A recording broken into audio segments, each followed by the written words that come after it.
Welcome to the Deep Dive. Today we're diving into something initially framed as biological crossroads, looking at health changes around the Stone Age and the rise of agriculture. Right. But the sources you sent over, well, they took us somewhere completely different, much bigger. They really did, didn't they? It turns out we're not just talking biology. We've got this incredible mix, 15th century siege tactics, deep dives into economic theory, Marxist thought, even René Descartes doubting his own existence. Yeah, it's less a neat crossroads and more like trying to weave together centuries of pretty intense human conflict, huge economic shifts, and, well, major philosophical battle. Exactly. So our mission today really is to take all these seemingly unconnected pieces and trace this one pretty stark theme that runs through them, the real, often brutal cost of civilizational change. That's it. We're exploring how these massive shifts, whether it's new tech, new ways of organizing economies, or even new ways of thinking, they always seem to come with this heavy price tag. Often violence, incredible amounts of sheer hard work, drudgery, and the complete shattering of old ways of life. We want to unpack what drives these changes, but also really look at that devastating cost. And to really get a handle on that cost, Yeah. I think we have to start where it's maybe most obvious, most immediate, Yeah. the battlefield. Yeah, absolutely. The Siege of Constantinople in 1452 is such a powerful example. It really shows how technology and psychological pressure can just mark the end of one world and the beginning of another. Okay, so let's zoom in on Mehmet II's maneuvers during that siege. It wasn't just throwing men at walls, was it? There was some serious tactical thinking and, frankly, psychological cruelty involved. Oh, absolutely. It was highly sophisticated. And what's really fascinating is how that situation, that specific military problem, forced technological innovation. What was the problem exactly? Well, Mehmet controlled the land around Constantinople, no problem there. But the sea approach, especially the entrance to the Golden Horn waterway, was blocked by this massive chain, a boom, guarded by ships. Ah, right, the boom. Exactly. He couldn't easily attack those ships directly across the water, partly because he'd risk hitting Galata, this town on the other side. It was technically neutral Genoese territory, but, Mehmet considered them suspect. So he couldn't just blast away, he needed a workaround. Precisely. And this is where the ingenuity comes in. He essentially tasks his engineers, build me something new. And they came up with what our sources call a primitive mortar. Not like a modern mortar, presumably. No, think bigger, cruder. A cannon designed not to fire straight, but to lob massive stone projectiles in a high arc, a looping trajectory. So it would go over Galata. Exactly, over the town, and then come crashing down vertically onto the decks of the ships guarding the boom. Wow. Oh. That's quite a solution. And where did they fire it from? That was key, too. They positioned it on a hill behind Galata, so militarily it could hit the target ships.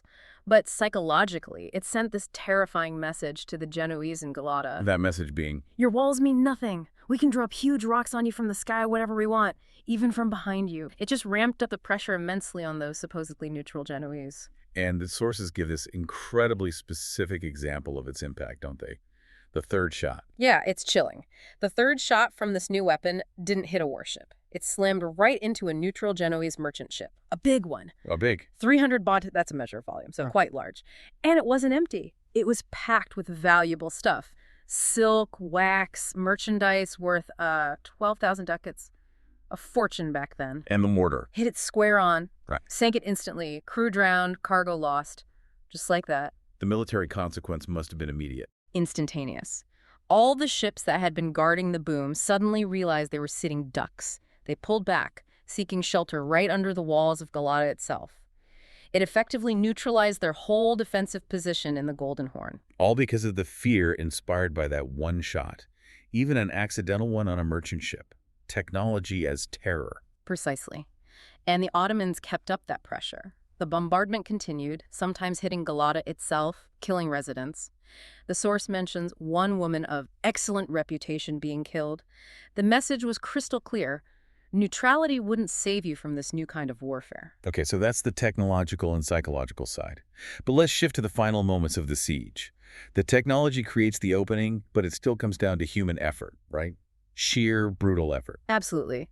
The sources paint this picture of desperation as the defenses finally start to crumble. The Italian mercenary defenders had apparently fled their posts. Leaving Emperor Constantine himself trying to rally the last Greek defenders, urging them to fill the gaps in the line. A pretty desperate scene. utterly desperate.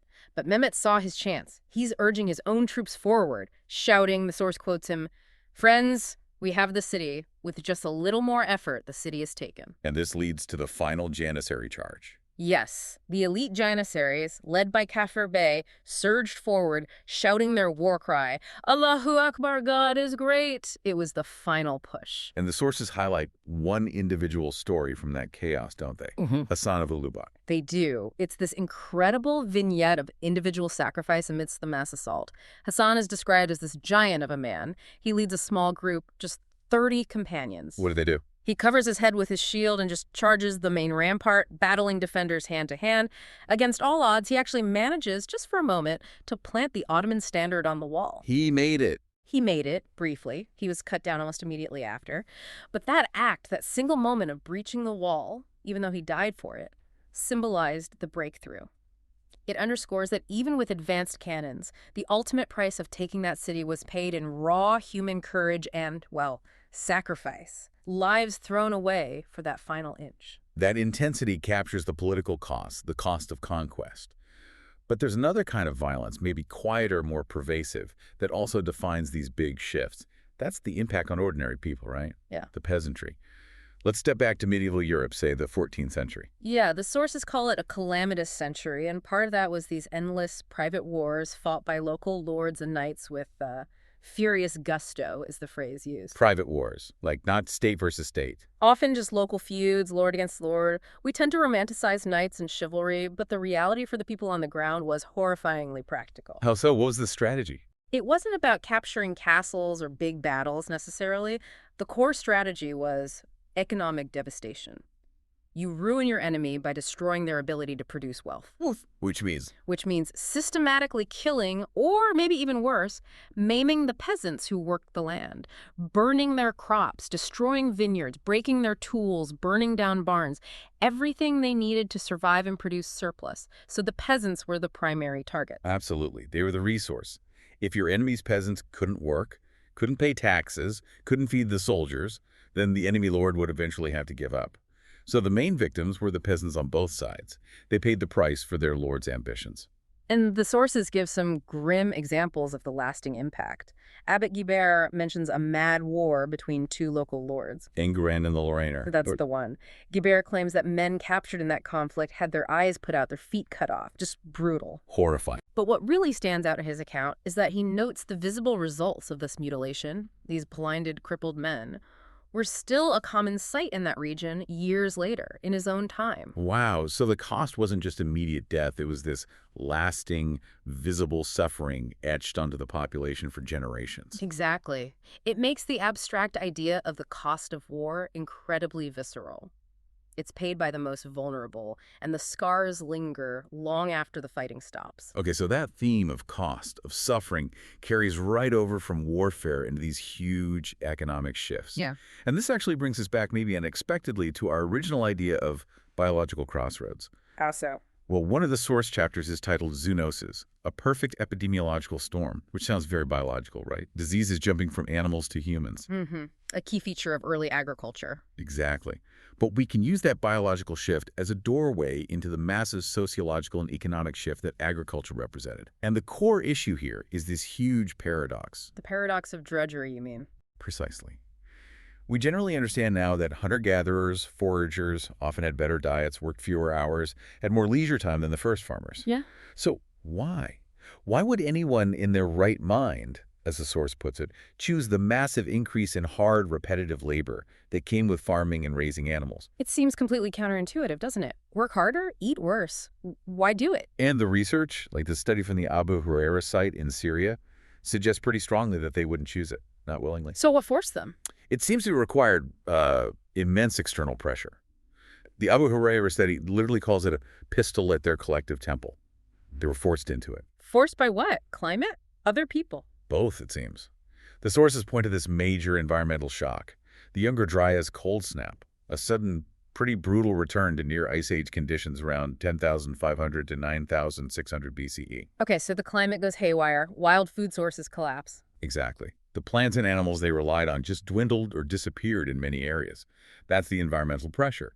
But then you add in pressure from hostile adjacent populations, More competition for scarce resources, maybe conflict. So they're squeezed. Climate disaster on one side, hostile neighbors on the other. Right.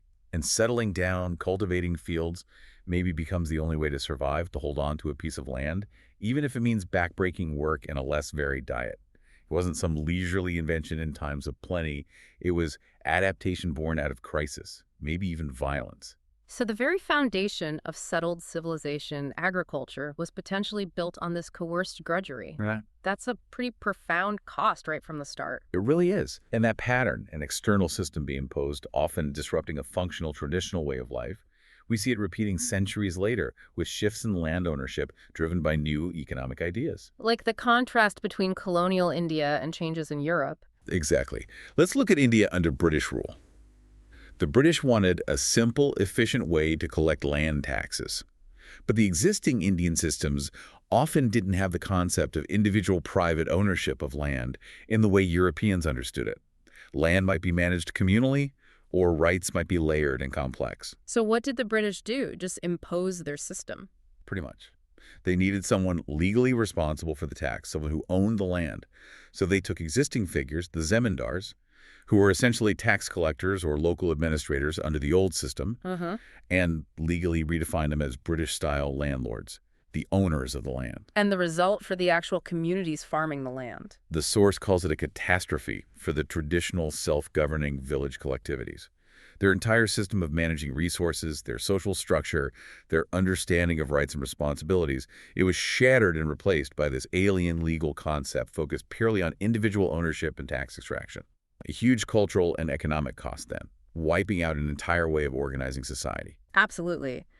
Meanwhile, something sort of parallel, though driven internally, was happening in Europe, especially England, with the agricultural revolution. This was happening before the Industrial Revolution really kicked off. This is the Enclosure Movement. Yes, the enclosure of common lands, consolidating scattered strips of land into larger, more rational, market-oriented farms. It made agriculture more efficient in purely economic terms, sure. But the social costs? Immense. Especially for the rural poor, the cottagers. Enclosure systematically destroyed the support systems that allowed them a degree of independence. How so? What did they lose? They lost their small garden plots. They lost the right to gather firewood from common woodlands.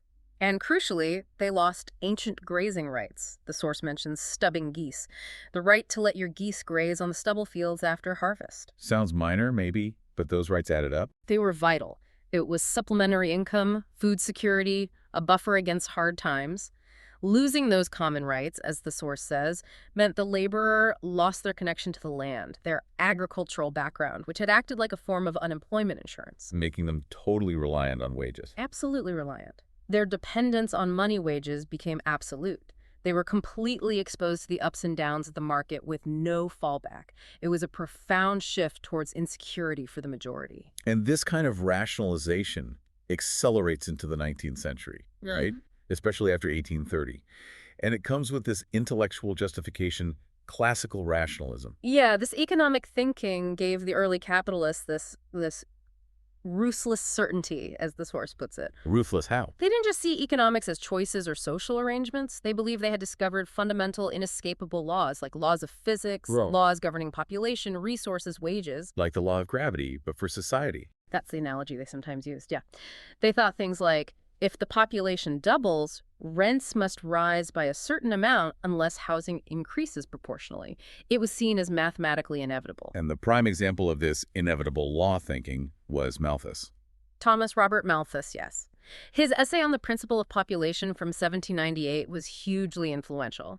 He tried to make a scientific case about something as personal as having children. What was his core argument that led to this certainty, this ruthlessness? It was based on two different growth rates. He argued that human population, if unchecked by war, famine, or disease, tends to increase geometrically, like 1, 2, 4, 8, 16. Okay, doubling each period. Right, but food production, subsistence, he argued, could at best only increase arithmetically, like 1, 2, 3, 4, 5. Ah, so the gap gets wider and wider. Exactly. Population inevitably outstrips the food supply.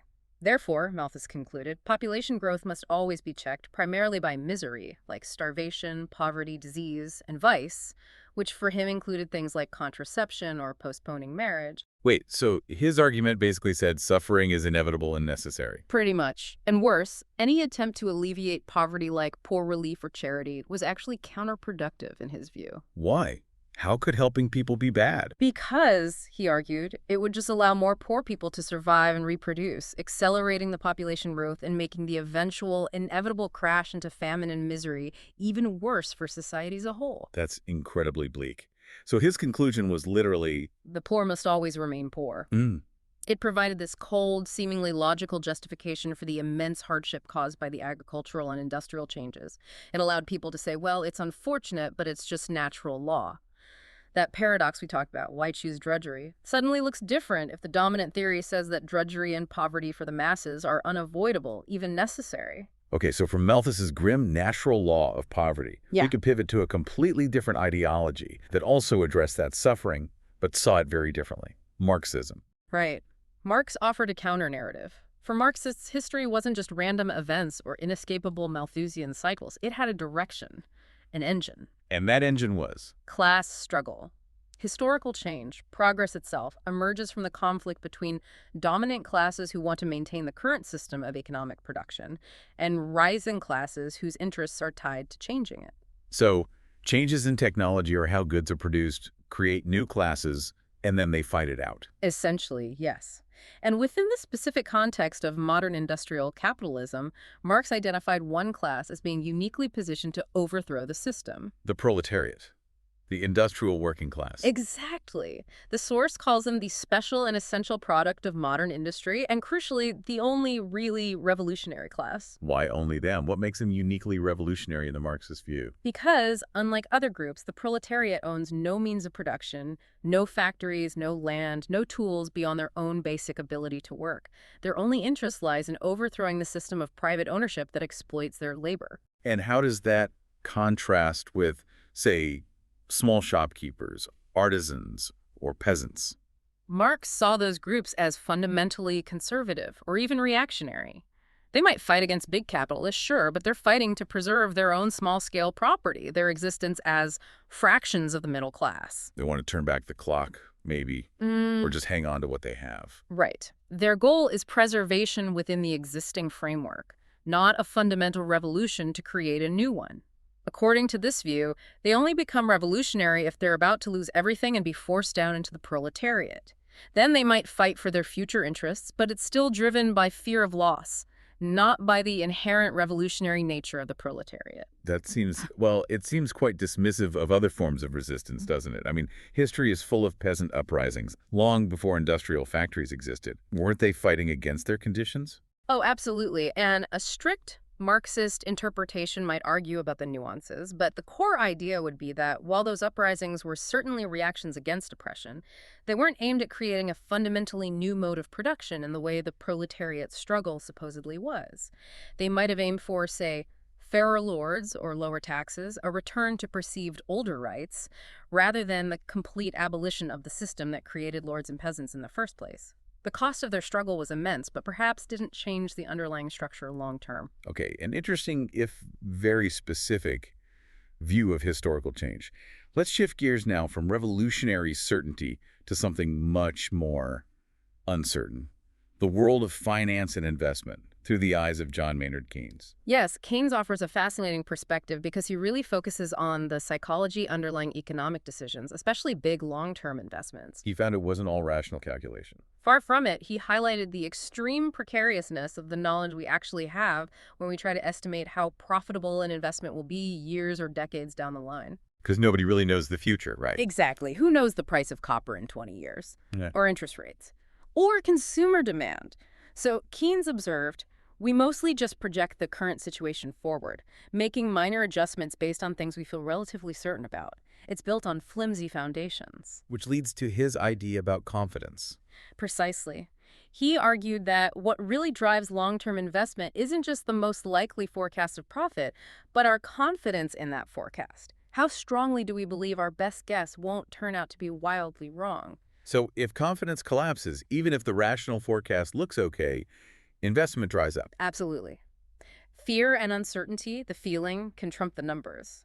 This state of confidence, as he called it, is the key factor determining investment levels, which in turn drives much of the economy. It's a psychological cost or benefit that shapes everything. This understanding of confidence and precariousness led him to a really interesting, almost radical speculation about the future, didn't it? Yeah, it's quite utopian in a way. He wondered what would happen in a properly run community, one with modern technology and a stable or slowly growing population. Could such a society reach a point where further investment just wasn't needed? A point where adding more factories or machines wouldn't actually produce any significant extra return. Exactly. He speculated that such a community might be able to bring the marginal efficiency of capital, that expected return on the next unit of investment, down to essentially zero. Zero return on new capital. What would that mean? It could happen, he thought, within a single generation under the right conditions.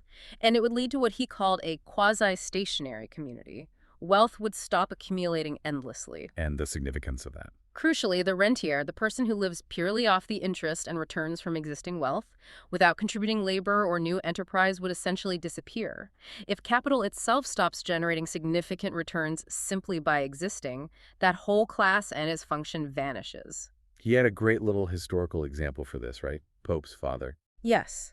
Alexander Pope's father, apparently retired from his business, took a chest full of gold coins guineas with him to his country villa and just paid his household expenses out of that chest as needed. Using the capital but not making it grow, just letting it dwindle. Exactly. It's a picture of a stable state where the relentless pressure to accumulate more, to find new investments, is gone.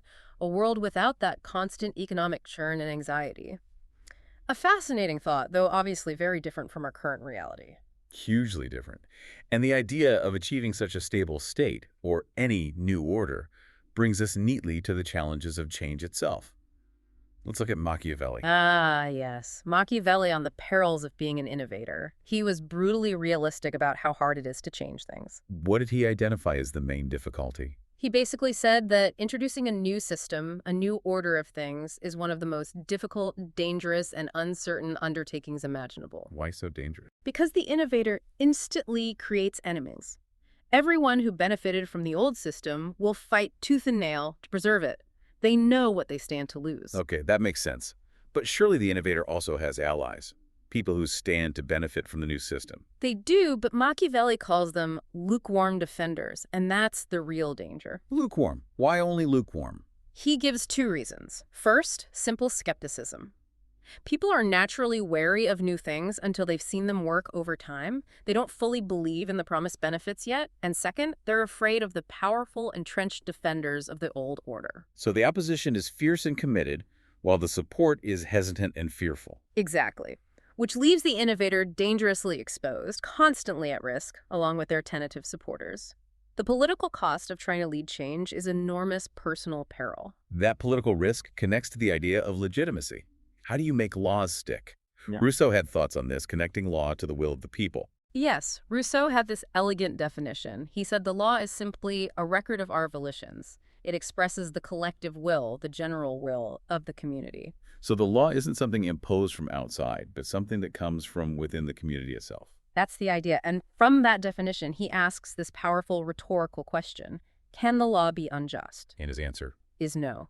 Because if the law truly reflects the general will, and a community cannot rationally will something unjust towards itself, then the law, by definition, cannot be unjust. So obeying the law is actually a form of freedom. In Rousseau's view, yes. When you submit to the laws of a legitimate republic, you're not submitting to a ruler, you're submitting to the collective will of which you are a part. You are, in effect, obeying yourself. The cost of having a functional society is this collective agreement to abide by the general will expressed as law. We've covered a lot of ground external conflicts, economic systems, political power struggles, but there's another profound cost associated with change and certainty, and that's the cost paid in our inner worlds, in our minds. We have to talk about René Descartes. Ah, Descartes, the father of modern philosophy, wrestling with doubt.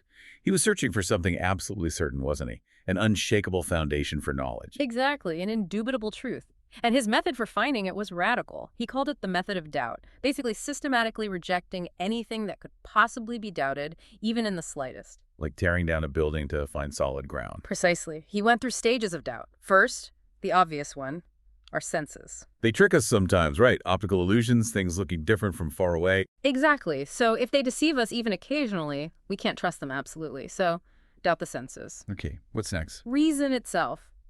He pointed out that people make mistakes in reasoning, even in something as logical as geometry. They commit paralogisms, logical fallacies. So if even smart people can mess up logical proofs. Oh, how can I be absolutely sure that I'm not making a mistake in my own reasoning right now? So doubt reason. Okay, senses doubted, reason doubted. Ew. That doesn't leave much. He goes even further. The third, and perhaps most famous, level of doubt compares waking life to dreaming. The dream argument. Right. When we dream, we often have incredibly vivid experiences, sights, sounds, feelings that seem perfectly real at the time. But we know they aren't true representations of reality. So Descartes asks, how can I be absolutely certain right now that I'm not just having a very elaborate, coherent dream? There's no definitive test within the experience to prove it's real. So doubt the reality of the external world itself. Wow. After tearing everything down like that, he runs into a big theological issue, doesn't he?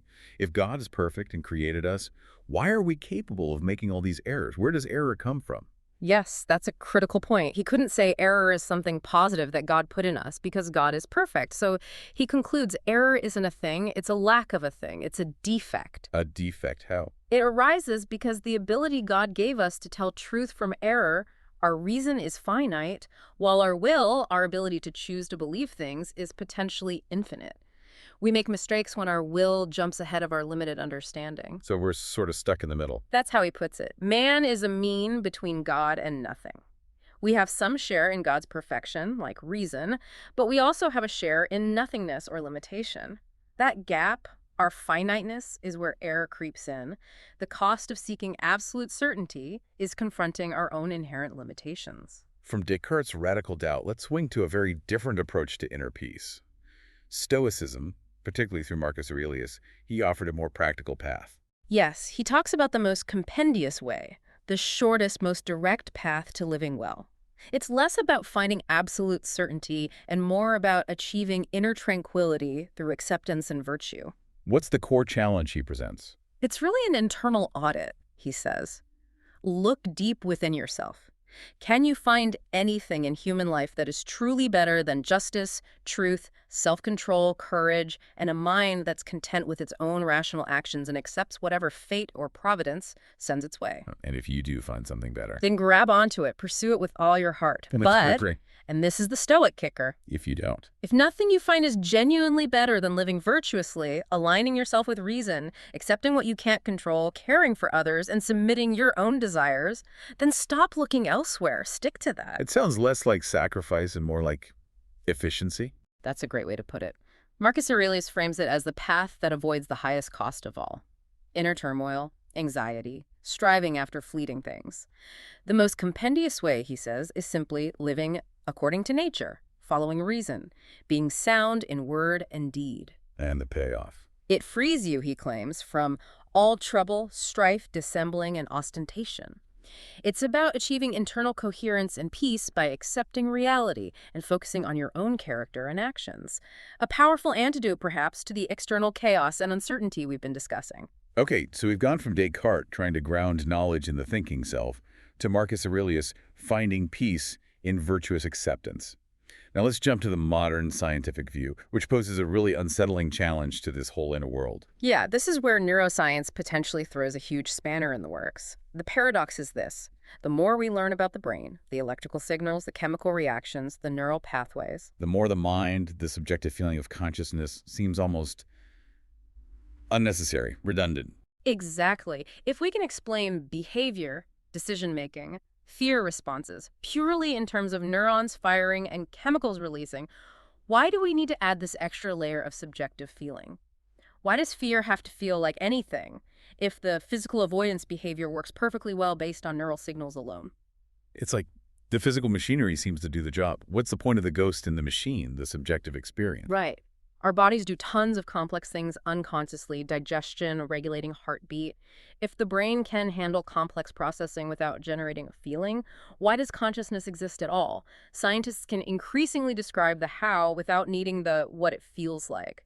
And this isn't just a philosophical puzzle, is it? Huh. The sources point out a major ethical problem this creates. A huge one. Because our entire system of modern ethics and politics is fundamentally built on the reality and importance of subjective experience. We believe things like freedom, justice, and rights matter because of how they feel to individuals, the suffering caused by oppression, the joy of liberty. So if science starts dismissing subjective experience as just an irrelevant byproduct, an illusion, or something reducible entirely to brain states, Then how do you justify morality? The source puts the challenge starkly.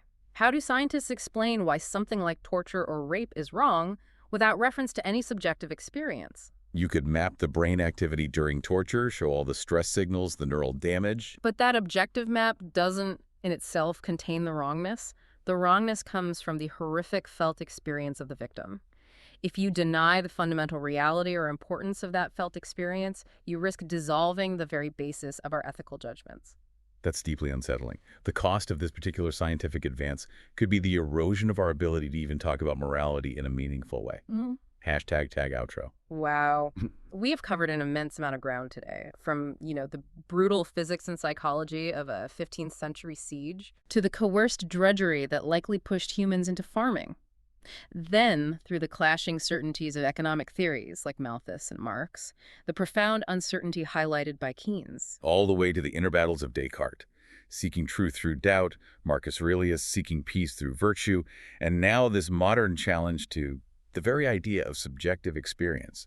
It's quite a journey. It really is. But that connecting thread, that idea of the inherent cost of transformation, seems to hold it all together, doesn't it? I think so. Every major shift, whether it's technological, economic, political, or philosophical, seems to involve this process of disruption, often violent disruption, breaking down the old order. And that breakdown always has victims, peasants, workers, traditional ways of life, maybe even our sense of self. Which brings us, maybe, to a final thought, drawing on another idea from the sources of the Darwinian concept. Right, the quote about adaptation, can you remind us? It's the idea that as all organic beings are striving to seize on each place in the economy of nature, if any one species does not become modified and improved in a corresponding degree with its competitors, it will be exterminated.